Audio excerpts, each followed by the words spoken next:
is a Bramble Jam podcast.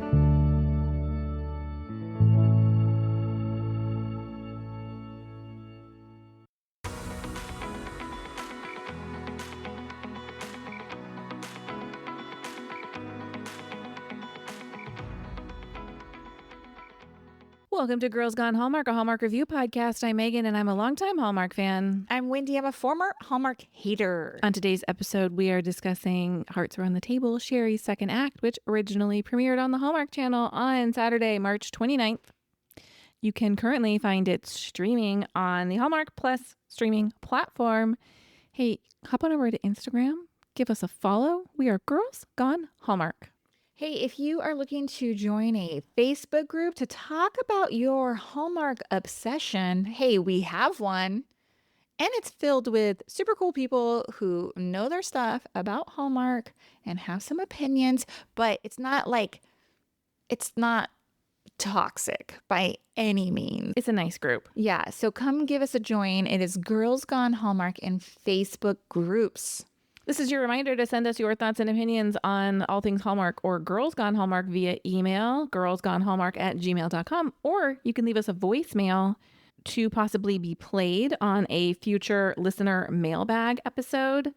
I'm stalling for time because I'm frantically trying to open the phone number. I should put it in my notes and I don't. I know it's 949.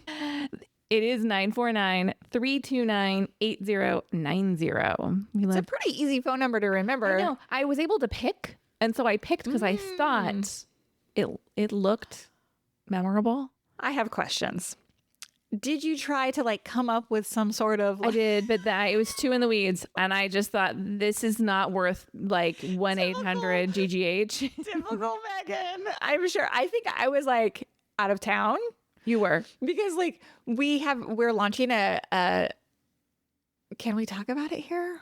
Sure. We're launching a second podcast that has nothing to do with Hallmark. No, but we'll be promoting it here. Keep your ears peeled. Some of you might be interested. Yes. And, there's a lot of back end work on that. It needs a website and this and that. And Megan's always I can't, too many options is too many options. Love it and leave it. I just got to pick something and be done with it. Because it all comes down to return on investment. How much is this extra time that I've spent thinking about this thing going to matter? Totally. So with the phone thing, it's a Google Voice number, y'all, which is free. And so they don't give you the option to search by enter a word that you're trying to make it.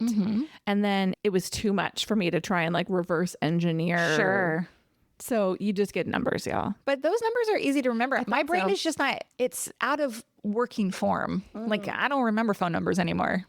I don't even know my daughter's phone number. I know my son's, but I have not memorized my daughter's. It's bad, right? It's not because I love one of my children more. Just one of them has had a phone longer. Not by much, though. 2 years. Okay. So you got 2 years to catch up. 3 years, actually. Okay. 3 years. Yeah, I just never have to know the number. If we ever went to jail, who would you call? I don't know when. Well, luckily I know my husband's phone number. Yeah. I know my mom's phone number. I know my son's phone number. My children would be of no help. What are they going to do? I know. So, do you know my phone number? No, I know your prefix. You're about 7 digits off, but yeah. I know. I don't know it. That's all right. I can envision the But I'm going to get you out of jail, so you might want to remember it. Hey, let's hear a synopsis of Hearts Around the Table, Shari's second act. Shari just moved back to D.C. after a breakup and hopes to start painting again. Inspiration hits when she meets Evan, a repairman who winds up actually being a gallery owner. Time out. I don't remember him being a gallery owner. I don't have any idea what this movie's about. Other than she moved back to D.C. after a breakup. And she was divorced. And she has some foster siblings. Yeah, but I don't remember Evan being a gallery owner either. Look, he owns that space, that artist space. Co-op. That's not a gallery. Well, they set up that gallery. I know. I know. Who is writing these synopses? Marco directed 3 of the 4 Hearts Around the Table movies. Looking for even more Marco DeFemia work? You could check out the last 3, the Jane Mystery movies, which are available on Hallmark Plus. Neil Kimmel wrote the script for Shari's second act.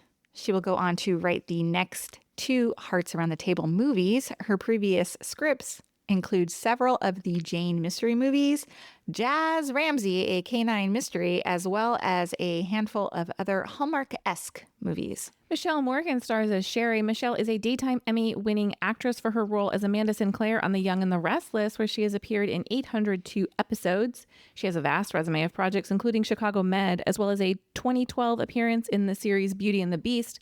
However, her only other Hallmark project is Christmas with a Kiss from 2023. Brendan Morgan plays Evan. BTW, there's no relation between these two. They both have the last name Morgan. Funny. Brendan has 18 acting credits with appearances in the Jane Mysteries, Too Much to Lose, as well as Christmas with a Kiss. He will go on to appear in the next 2 Hearts Around the Table movies. Darlene Cook plays Evan's grandmother, Lindsay James. She has 50 acting credits, including Hallmark movies like Napa Ever After and Holiday Heritage. Hey, let's take a quick break and we'll come right back with our first impressions of Hearts Around the Table, Shari's second act.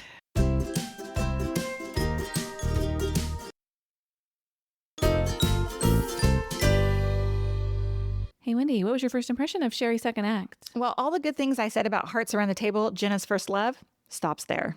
Yeah. I wanted to like this movie. I was so sad. Such a bait and switch. My first impression is, did everyone realize that that was Evan's grandmother's painting in the sitting room before I did? Yes. Oh, I didn't. Didn't. When Shari realizes it, I was like, oh, I should have seen that one coming, but I didn't. It's because the movie was not that good that you were not that closely invested or watching the details. I didn't care, and I'm sorry to say that because there are some good things about this series overall, which is kind of where my likes start. Okay. Like, I like how we reconnect with the siblings at the top of the movie, similar to the way we meet them all in movie 1. I like bringing them together in that way and tying the series together. I'm curious to see if that gets tired by movie 4. Okay. But I was happy to see the siblings again. It was disjointed, though, don't you think? The opening? Just their involvement. Oh, my wishes are there's 1 million things. Okay, fine. Let's keep to the likes then. I only have 2 likes. Okay. First of all, Michelle and Brendan are a gorgeous couple. True. Gorgeous people. Smoking hot. But these characters are super boring. Yeah. Like there were several times where she looked at him where it felt like fire. Like, and I was like, okay, she's a good actress because she knows how to use like her eyes and her face all in this scene, right? But just like there was nothing. They were so boring. Well, it was just so hard to root for them because I didn't understand what was happening. Your point about being disjointed is very correct. Hey, I still love Shari's wardrobe. I said it in movie 1 and in movie 2. It's a standout, A+. I love the way she dresses. There's some bright patterns. She just has this casual, cool artist look about her. I love when she wears like a big oversized like button down, or she just looks cool all the time. This was my second like. There was a green and white short set that she wore with white tennis shoes, and it was so cute. Super cute. I do have something in my did you see that about her clothes. Nothing bad, just curious. That's all. And I like a post-divorce storyline. We don't get a ton of divorce. This is like a new thing in the Hallmark universe. It's not done well, but I'm glad we're doing it. Is her ex like the coolest like ambassador or whatever he is like that you've ever seen? Yeah. Are there a lot of old white dude ambassadors out there in the world? This guy's like young and hip. I feel like ambassador is a role for someone who is like kind of aged out of being like super effective in actual government, but they give him like this title. Yeah. Mm-hmm. Yeah, he was like young and real cool. Yeah, super cool. Mm-hmm.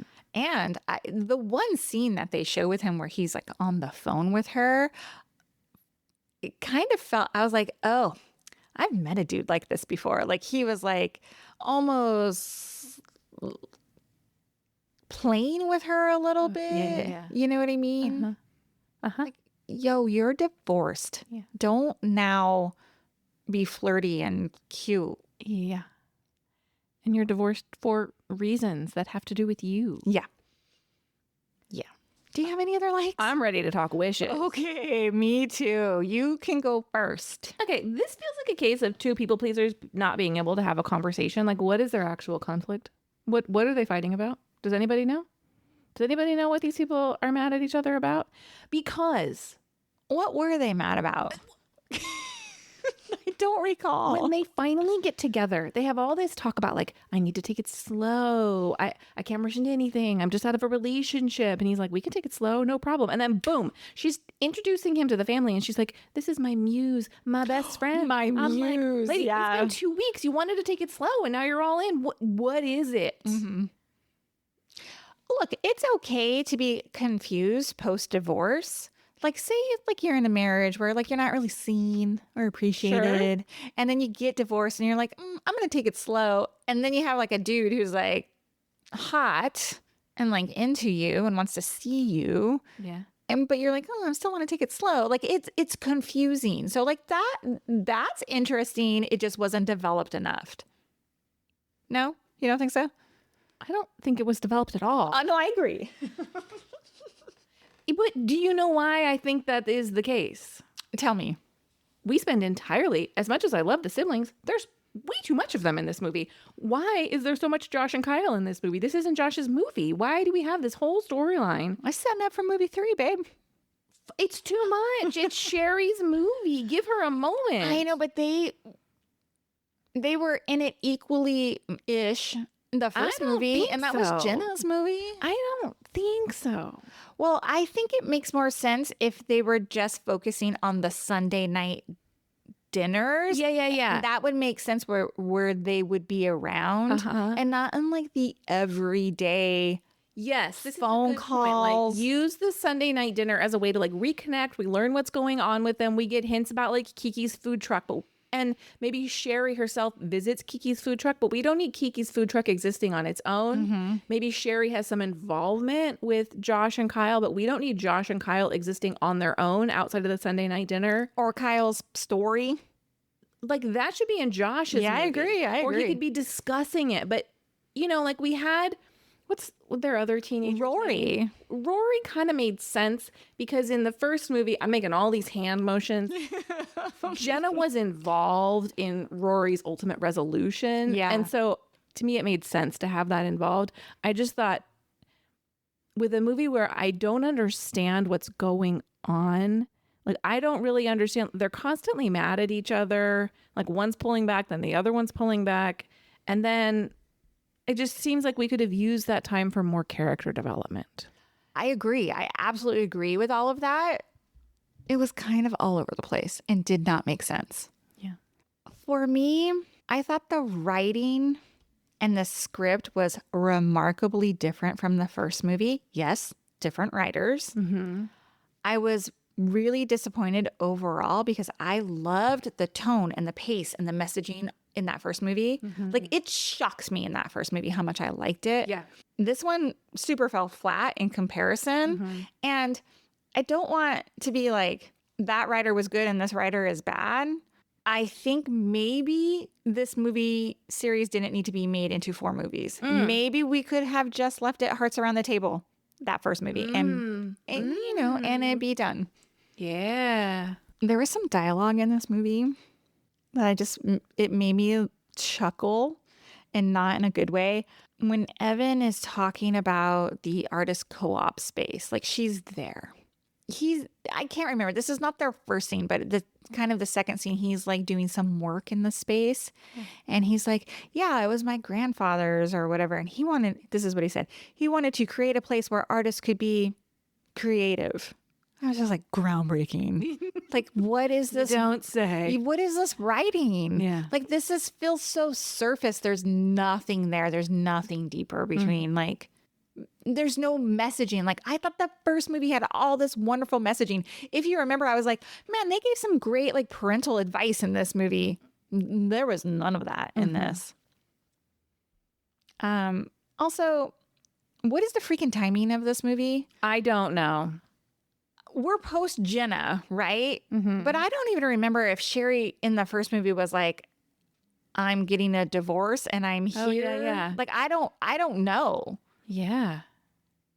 And then she goes back to wherever, like whatever other country she was living in and gets all her stuff and then moves back and gets a divorce in that time. Like what is happening? Mm-hmm. Very confused about that. I thought Shari seemed different in this movie compared to the first one. Less fun. Less fun. Well, I thought in the first one, like she was tough and opinionated, and remember, we really liked her. Like she was telling some hard truths in that first movie. Like she was kind of like, she wasn't hard on her sister, but she was very like real. Yeah. And in this one, I just feel like she was dry. Maybe. Mm-hmm. What, do you have a note to tell me? Yeah, about the timeline. Tell me. So we have an email. We actually read it in a listener mailbag episode, but we weren't watching these movies yet. Oh, go ahead. And it's an email from Era, who says, I've got lots of thoughts on the second Hearts Are on the Table. This is just going to reinforce what you were saying. Am I going insane that the time frame makes no sense? This movie opens with the siblings surprising Shari at the airport with welcome home signs, making it seem like she is just driving home after a long stretch of time. But she was in the entire first movie. I thought maybe the movies were jumping around the time frame, but from the context clues, such as Rory's advancement on the track team, seems to have been a couple weeks at most. With that being said, I did still enjoy the film. Now, can we talk about that AI-generated cat portrait at the antique shop? I got thoughts on that. And she says, and when Shari handed over that huge cat portrait to Kiki and she hung it in her tiny little food truck, I was cracking up. I'm surprised it even fits inside. I'm going to say this. My final thought is in regard to Shari realizing that one of Evan's grandmother's paintings has been hanging in her foster mother's house for years. I love how she just takes it off the walls and hands it straight to Evan. No second thoughts. Hope mom wasn't too attached to it. So thank you, Era, ×2 for that feedback. Yeah, for sure. I think I saw in our Facebook group that Era might have said this was her favorite movie of the entire month. Really? I could be wrong. Era, send us. I have a couple more wishes. Yeah. Two things. What I loved about the first movie was the like heart and soul surrounding their foster storyline. And I had even said in our review, like if that movie just ended up being about Jenna's love story, it would have been completely a bummer of a movie for me. Totally. Well, that is this movie. It is just Shari's love story, and I can't get into it. Yeah, give me more Mindy. More Angie. That's my last thing. Mindy Cohn was not used enough in this movie. Like, I loved her energy in the last one, and she would just... I like the moments where she connects with her in like the little den area, and she was like, this is where you would come. And those are nice. But not enough. Yeah, more. Give me more. Yeah. Give me more.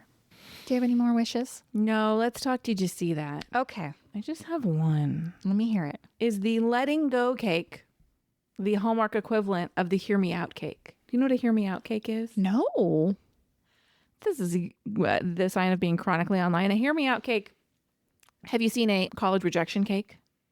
Yeah, where they're putting their little sticks of the schools they did not get in the cake. Yes. Yeah. So hear me out. I don't know the original origin, but there were couples on TikTok who would have a cake and they would be like, hear me out. And then they would have like people that they were attracted to that might seem like unconventional. Mm-hmm. So you might be like the actor who plays Mr. Bean.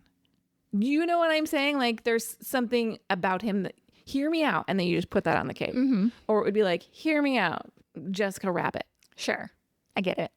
So to me, that's what the letting go cake felt like. They're like, how can we incorporate this idea? This of like trending idea into this movie. Maybe that's not what they were doing, but that's what it gave to me. Interesting. Maybe we should have a hear me out cake when we like are pitching like podcast ideas to each other. Like, hear me out, midlife bestie. You know. What? You guys want to know what midlife bestie is? Stay tuned. Oh boy. Okay, here are my did you see that? It is a long list of just kind of WTF. Can I just read them off? Go. Shari asks Evan, I've been out of the country. Where do I buy art supplies? Yeah. What? You're not from Mars. Did everything close? Did every craft store and artist supply store close in the time being? Yeah. But then she shows his grandma the bag and she's like, girl, you bought the whole store. I'm like, it's half a bag full. I know. So dumb. So dumb.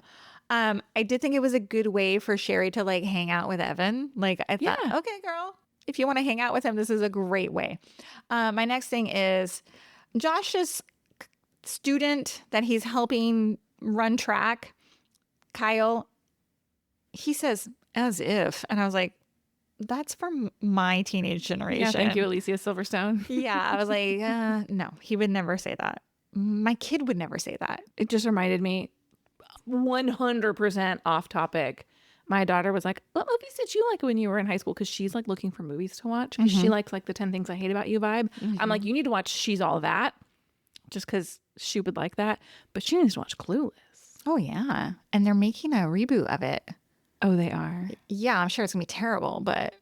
Because I was explaining the concept of She's All That. And she's like, does she wear glasses? And now she doesn't. I was like, Pretty much. Yeah. Pretty much. Anyway, thank you. Clueless, add it to the list. We previously talked about Shari's super cute outfits. Yeah. She's painting. She's wearing skinny jeans, high heels, no apron, no like, what are those called? Like a smock, nothing. Yeah. You and I used to paint a lot. We would go and do like painting classes, so much. paint and sip classes. Like, Could we get a non-problematic painting teacher in Orange County, please? But you had to wear an apron because you would get paint all over yourself. Totally. My next like kind of WTF, she's trying to get like Evan to like tap into his childhood, and they're literally finger painting with like tempera paints. Yeah. I'm like, what is happening here? Yeah. Dumb. The cat pizza painting to be found in the antique shop. Yeah. Terrible, terrible, terrible. Also, she doesn't want that in her food truck. It's in the way. It's so huge. It's almost comically huge, like in Gilmore Girls in the Year in a Life when they have the big portrait of Rory. Richard. Oh, after his death. The Year in the Life one. Yes, yes. Yes, I. But don't they do a Rory one at some point? And it's like It's season 1, and it's like over the mantle. It is, yeah. But Lorelai had one of hers as well, and that storyline was like because Emily had Rory doing some crazy thing with like a swan and like holding her hand over her head, and it was like this. I'm stupid... currently watching season 1 with my daughter. Oh, that's fun. Yeah, we just got they accidentally fell asleep in Miss Patty's studio. Oh no. Drama. Oh no. I already talked about David being the coolest ambassador or whatever he is. The art at the paint and sip night, I thought Shari's was a good representation of her date, Evan. Like it was a coolish painting. Yeah. His was awful. Yes. And it should have been like, I was like supposed to be funny, but also that's not what you do at a paint and sip night. You all paint the same thing. It's a class. yeah. But then at one point they show her painting and her like portraits are all around her, which is she feels is her specialty, and they're so bad. I know. They're like cartoony almost. I know. Look, there's a lot of art out there. They could have picked better art for these people. Like I feel like you and I could have made better art. I wonder where they source this stuff from. Do you think they just like hire somebody generated and it? they're like, hey, can you just paint a bunch of these like portraits that are not very good? Maybe. I don't know. I would love a set decorator to weigh in. Mm-hmm. Just not the one from this movie because I'm not trying to dog, but it was pretty bad. Yeah. All right. That's all I got. I'm scared to ask, what did you rate Shari's second act? I gave it 2 stars. Same. Okay. I was really disappointed after the first one. I was so excited to sit down and watch this. Thank you for listening to this episode of Girls Gone Hallmark, a Bramble Jam podcast. If you love this podcast, we love your 5-star ratings and reviews. You can leave them in the Apple Podcast app. We'd love to read them. We'll be back with more Hallmark reviews next time. Goodbye. Bye.